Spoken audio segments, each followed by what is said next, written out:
Welcome to Viking.TV, and I'm sitting here in the morning room, a beautiful south-facing little sitting room in Highclere Castle, with Evie. Evie's a little spaniel who's sitting on my knee, and Stella, you're going to sit up. Stella, hop up.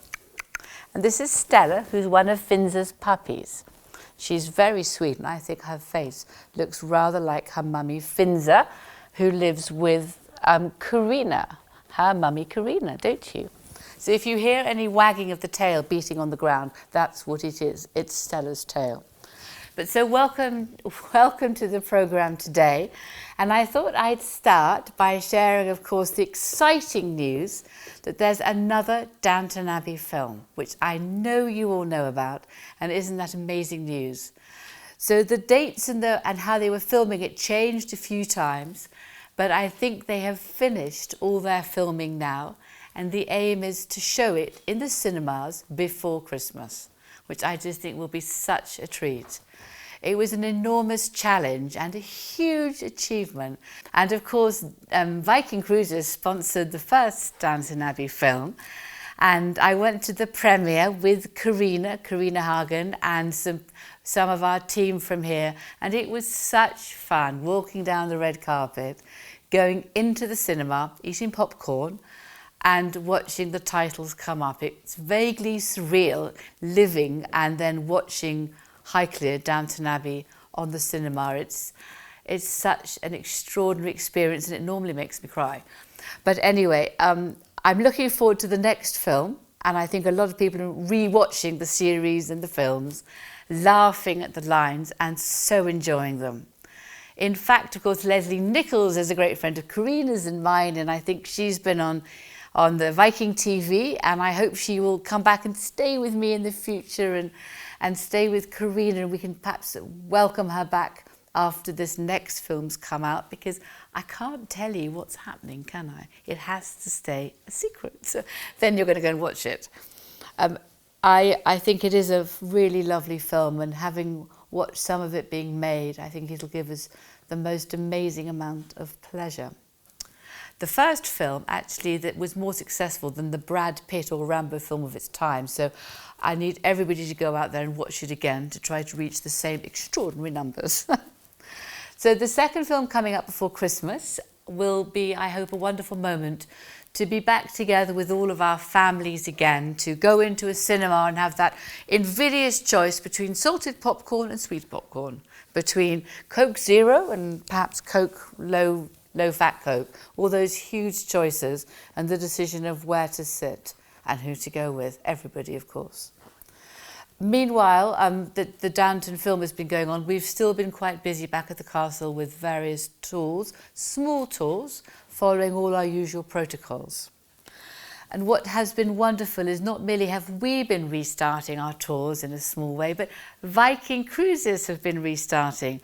And on May the 17th, I was lucky enough to be there when the Viking Venus was launched from Southampton. The godmother was Anne Diamond, a great friend of Karina's and mine.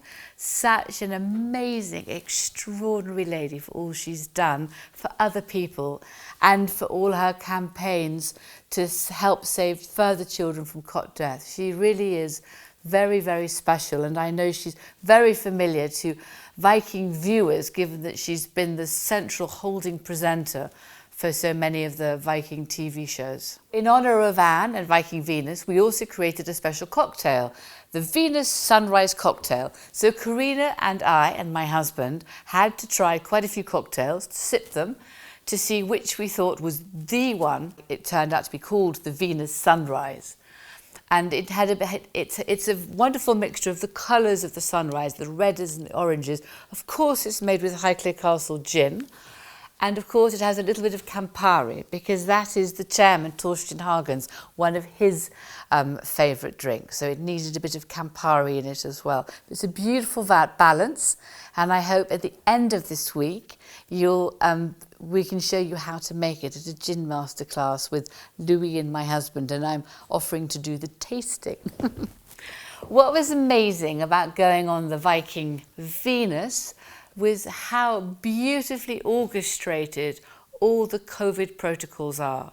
because this virus, which has challenged everybody wherever they live, is not suddenly going to disappear, even if it begins to lose its power over the compromises that we've had to make in our lives. Every single Viking cruise ship has its own lab on board. So everyone is tested with a PCR test every day. So what's amazing is that I think it's one of the safest places to travel, to explore and to enjoy the world. This particular ship, the Viking Venus, set off from Portsmouth. It was so exciting sailing out of the harbour, and it was going past the Dorset Jurassic coast, heading down towards Cornwall. Now, Cornwall has a very special part in my heart because it's where I and my sisters have spent much of our childhood. And I hope that some of my most favouriteest places in the world in Cornwall can be shared with you on some of your trips, from the lost gardens of Heligan to an amazing girlfriend who has a beautiful house called Buconic, which is, I think, another place that I hope Viking guests will be able to visit with privileged access. I think the ship then goes round the Scilly Isles and goes up the western coast of England and ends up in Liverpool. And from Liverpool, you can then go and explore Knowsley, which is owned by some other friends of Geordie's and mine, who also often come and stay, the Earl and Countess of Derby. And Teddy and Kazzy are such wonderful hosts and hostesses. So that's a really great house and estate to visit. And it's not far from Liverpool either. So I think it's a great way to explore and have a holiday in a challenging time in complete safety. The food was delicious on board. The cafes I love. And you can find quiet corners with nobody else. And actually, because there's less people on board than normal, it's even more special. Whilst the Viking Venus stops in Liverpool, other Viking cruise ships are setting off from other places. I saw the ship sailing out of Bermuda and it looked so beautiful, and I had tremendous envy of the glorious weather and the beautiful beaches and the seas of the Caribbean. So I'm sure that some of you may well be exploring that part of the world, and again in the same safety as I've described for the Viking Venus. And then the other place you're going out of is Malta. Malta is such a special island. It's got quite unique connections to Britain as well, because it was where Princess Elizabeth, as the Queen was, and Prince Philip began their married life. So that before her father sadly died, that's where she and her husband spent some very precious time. It's a beautiful island, and consequently many British people used to go out, and there's a great hotel overlooking the port and stay there. My parents did, and once Sarah, my number 2 sister, and I went with them as well. So we had a lovely week's holiday out in Malta. We were about 4 or 5 years old. From Malta, it's a fantastic place to explore both the Greek islands and the Adriatic. But Malta itself has extraordinary ancient houses. The climate is very good, so they're less worried about their roofs than we are. But there are some great old palazzos to visit. There's Palazzo Pariso, which is extraordinary, and they serve the most delicious lunch food as well. So I hope that's going to be on the Viking itineraries. I would really recommend their lunches in the most beautiful gardens, the kindest, nicest family, but then so many of them are in Malta. And I think through, you've seen Danielle and Ina Pisani on Viking.TV, who are great friends of Geordie's and mine, and now Karina's and Vikings as well. They are such a lovely couple, and Danielle is fascinating when he talks about the Order of Malta, which is very dear to his heart. From Malta, I'm going to return now to the world of Highclere. Highclere has got a busy summer ahead of it, with, rather like Viking cruises, possibly 40 to 60% of the numbers from 2019. But I think that's a good way to proceed. And we've got great summer tours. I'm really looking forward to September, when we've got an event called The Magic of the Movies, where we ask all our guests to come dressed up as their favourite Downton Abbey character, Carson or Mrs. Hughes or Lord or Lady Grantham, and it just looks magical. It looks as if it's a film set. We have a costume exhibition, we have a great jazz band, the Alex Mendham jazz band. We have dancing displays, vintage cars. So it's a real day out and a world apart. And this year I've actually written a little film script which is called The Unexpected Guest.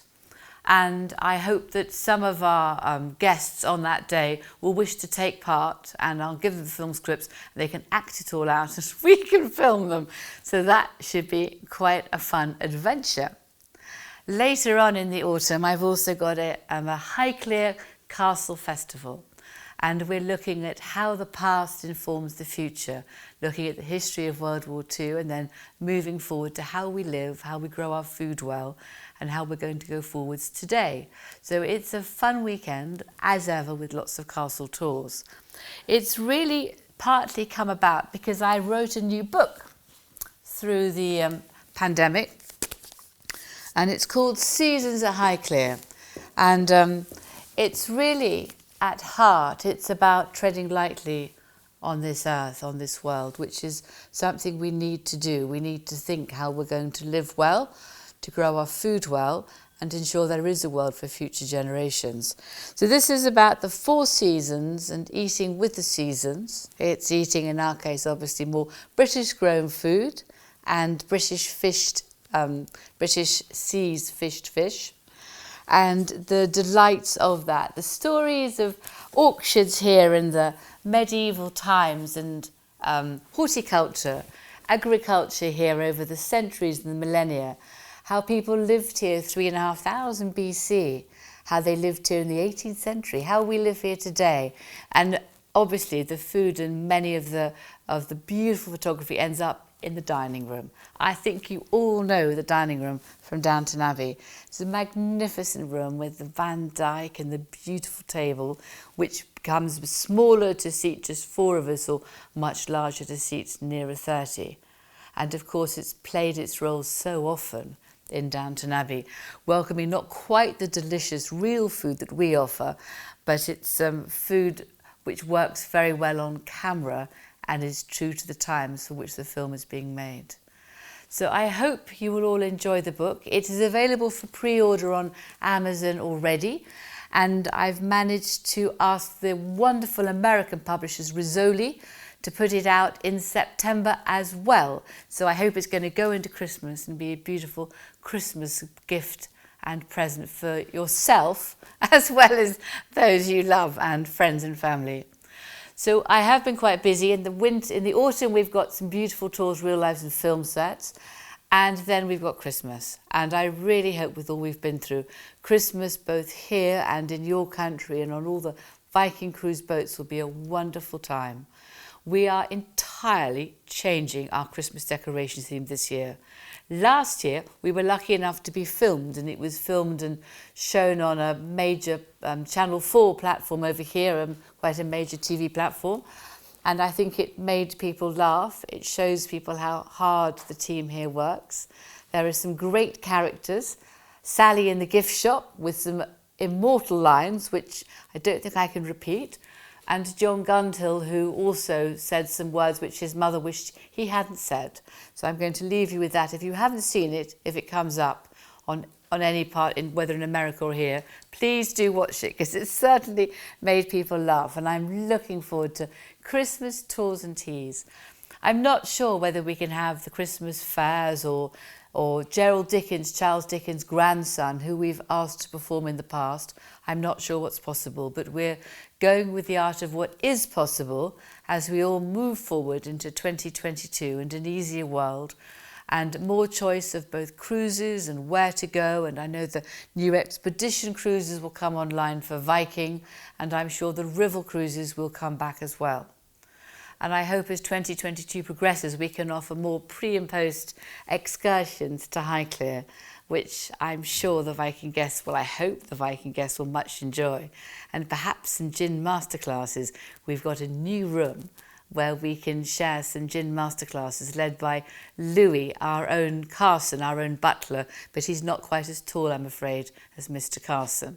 But he does have a huge amount of positivity, which perhaps is not another of Carson's characteristics, but it's certainly one of Louis', and it's been invaluable over the last year and a half.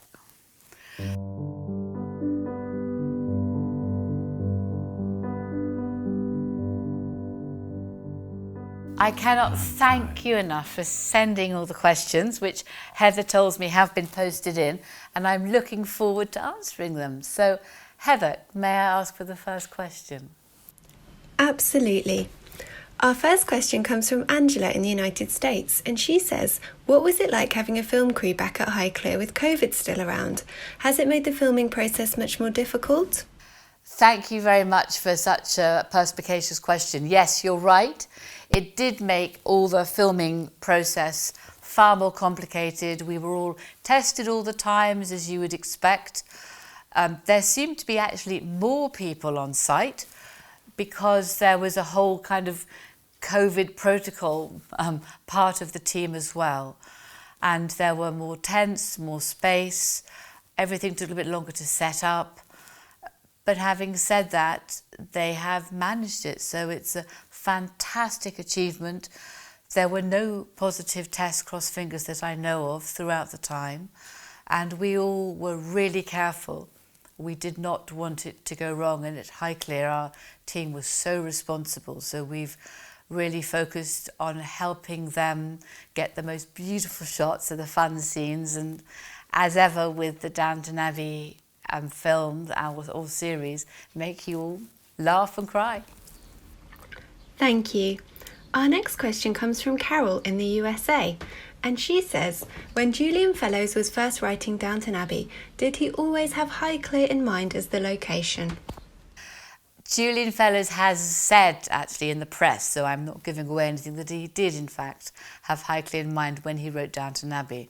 One of the ways that I chose to try and market Highclere and gain other business was by welcoming friends here, welcoming guests here, asking them for weekends and for good food and good wine. So I kind of think we won Downton for the best of reasons, for conversation, laughter, delicious dinners, good wines and cocktails. Our next question comes from Elsie in the USA, and she says, I've just watched the whole Downton series on Amazon Prime, and it has been a great distraction for me during lockdown. You've probably been asked this before, but who are your favourite characters? And would you ever consider making a cameo appearance? Thank you, Elsie. I think it'd be very invidious if I were to choose one character over another. I think the others would probably march and stand in front of me. So the answer is I enjoy the different diversity of all the characters, from Mr. Carson and Lord or Lady Grantham, Mrs. Patmore, Leslie Nichols. I think it's the different characters who come from all different walks of life, which give it its liveliness, if you like. But if I had to choose a character, I'm going to say the castle, because I think the castle acts as an anchor for upstairs and downstairs, for inside and outside, and it's always there. The castle's never fluffed its lines. And as to a cameo role, neither Geordie nor I have been asked. Having said that, we're always pretty busy when filming's here. There's never much time for anything. But I don't know, I wouldn't have minded being a gardener. That would be quite fun. I love the gardens here. Philippa in the USA says, I loved the Lady Almina book. Do you have plans to write about any other interesting past residents of Highclere? Thank you very much for the question about Almina. It meant so much to me when I wrote it. I found what she did, the contribution she made and the storytelling, just actually a part of it definitely made me cry. I hope if you read it, you also felt so emotional as well. It was an extraordinary book to write. I followed Almina up with Lady Catherine and the Real Downton Abbey, which followed the story from 1922 to 1945. I also really enjoyed writing that book, and it stays with me, all the compromises in our life during World War II, perhaps because it's a little bit nearer in time. And she was American. Catherine was American. So my husband's grandmother was American. Evie, do you want to stop scratching and come here, Evie? So the noise you can hear is Evie scratching. I've got a scratch behind her ear. So having said that, I've then written At Home and Christmas at Highclere and now Seasons at Highclere, all of which take quite a lot of research, and I tend to write from 4 till 8 p.m. I'm not quite sure. It takes me a while to get into it, and not all of those hours are necessarily entirely constructive, but that's my sort of writing time. And I am embarking on my next book as well now. So it's the, if you like, companion book to Armina. I'm going to write the first ever biography of the 5th Earl of Carnarvon. So that's my next project. That is quite a big project. Yes. Sandra in the USA says, Lady Carnarvon, the pictures I've seen of the gardens at Highclere are so lovely. Can you tell us which are your favourite flowers to grow? Sandra, I don't know which of the favourite flowers. It's such it's such a cycle of the year that I love. I mean, I think we all so look forward to the crocuses and daffodils of spring. They are so welcome after winter. And this past winter has, I think, been for all of us, wherever we've lived, been pretty tough. On the other hand, the delicate fragrance of lilies of the valleys are also welcome. It's summertime now, so, I mean, you can't beat the roses, although we've planted some peonies amongst the roses. And I'm actually buying ever more roses to really build up a collection of that flower, which I love. And as you saw, I've made a rose arbor in memory of my mum. So they are pretty special. My husband loves irises. We keep buying new irises. But it's the shrubs and the greenery which also give these beautiful flowers the background. I mean, the tiny little woodland geraniums are really welcome. Wild garlic has its moment in the spring, and I love wild garlic pesto. That is in my next book. It's this moment in time when I honestly cannot wait to pick it and make it so easy. And then the colours of the beech trees and the oaks, which are a little bit larger than obviously the roses in the autumn, are extraordinary. So perhaps it's the cycle of the year, which is both sad as it moves towards autumn and Christmas, and yet welcome, because Christmas is a wonderful time for family and feasting. So the answer is I've got absolutely no idea. Clara in the UK says, I love listening to Lady Carnarvon's podcasts. She's a great interviewer. I'd like to know who is on her wish list to join her for a chat. She obviously knows so many interesting people.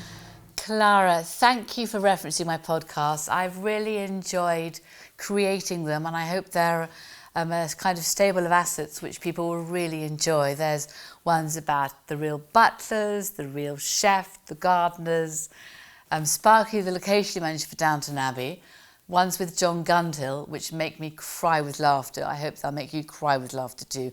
Very good thing to do. I've just done one with a girlfriend, Rafia, who's of Afghani and Iranian heritage, about food, about how we can cook well, about the immune boosting properties of food which we surely need, and how she puts together her cookbooks.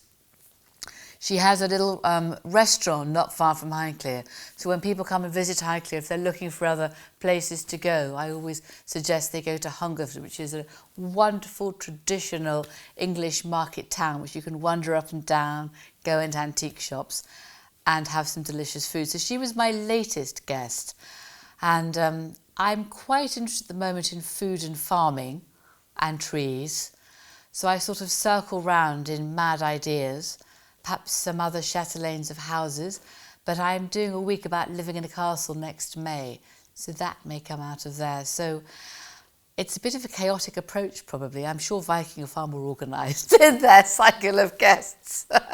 But thank you for the question. So the answer is every so often I have to interview my husband just to make sure he and I are still talking. Anne in the UK says, it must be lovely to have visitors at the castle again. What have you missed most this past year, and what are the main lessons you think this pandemic has taught you? And I've missed the noise, the laughter, the sound of people. It seems quite empty. A home without people is not a home, it's just a dusty collection of stones and tends more towards a museum. So it has had a different feel through it through the latest UK lockdown, which after all ran for nigh on 6 months. So by the end it did seem seem quite sad actually. Imagine all of our own homes without people in it. What have I learnt most? I think the value of friendship, that it's the simple things that matter, seeing people's faces, hearing their voices, not through a phone, but through actually seeing their expressions and their gestures, through going for walks with people and turning to them to ask them a question and seeing them smile and point something out. It's those things which are at the heart of all of our lives, and they were stripped away from us. So undoubtedly, that's been the hardest thing to both cope with and the most welcome thing to see return. In terms of what I hope we've learned, well, I think that's what I have tried to convey at Seasons at Highclere. It is the most beautiful world, whether you see it from an astronaut from outer space looking back and seeing this amazing planet, to living here and walking through the gardens, that it's about treading lightly on this earth. In this country, we have lost 50% of our ancient woodland since 1945. That's a faster rate of decline than the Amazon. So I think it's pausing, to stop, to stand, to stare, and to think of it with a slightly longer view, and not with the sound bites by which we seem to be somersaulting from 1 month or 1 week to another. I think Highclere has been about the long view, about the anchor and the sense of reassurance, and I think that's become important, and that's what I try to share through Instagram. And I'm really always overjoyed by the response to that, because that's actually what matters, that we have a world where there's space for nature, that there's seas where there's space for fish and not plastic. That's what matters. Melissa and John in the USA say, now that travel is starting to open up again, where would Lady Carnarvon and Lord Carnarvon like to go first? And they say, might we have a chance of seeing you on a Viking cruise perhaps? Melissa and John, thank you. I would love to go on a Viking cruise. I went on for a very brief time on the Viking Venus and sadly had to come back here. Like many other businesses, it's been such a challenging time that I do need to be around Highclere at the moment. I have some lovely friends I tend to go and stay with and rescue. I like to go at the moment to somewhere entirely familiar, so I have to make absolutely no choices about anything, but can simply subside to sit under an umbrella and look out over olive groves and lavender and contemplate whether I have a glass of wine now or later. So it's actually contemplating very little and unwinding, and perhaps going for the odd walk and sitting with old friends who I haven't seen for too long. So that's what I would dream of.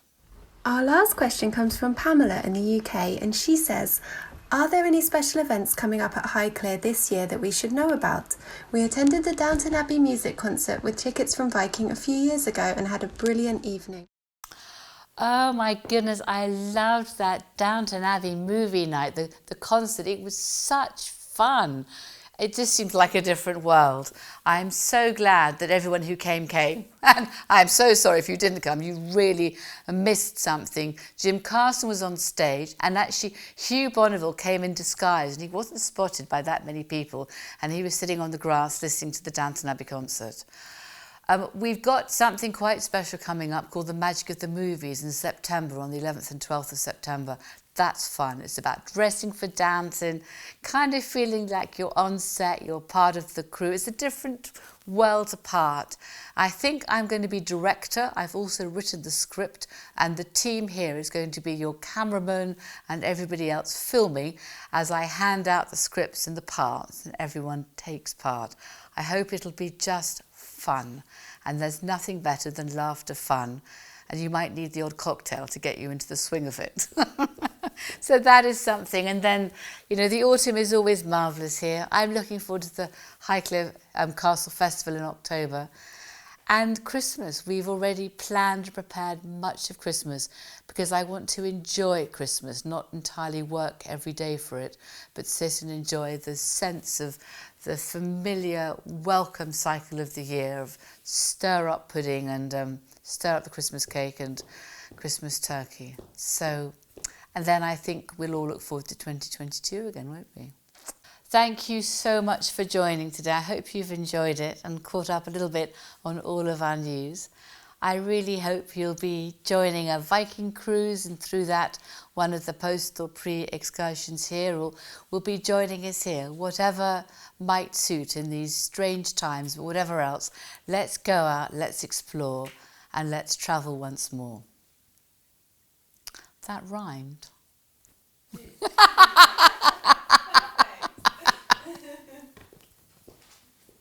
we keep that ending? I don't mind. That's quite funny.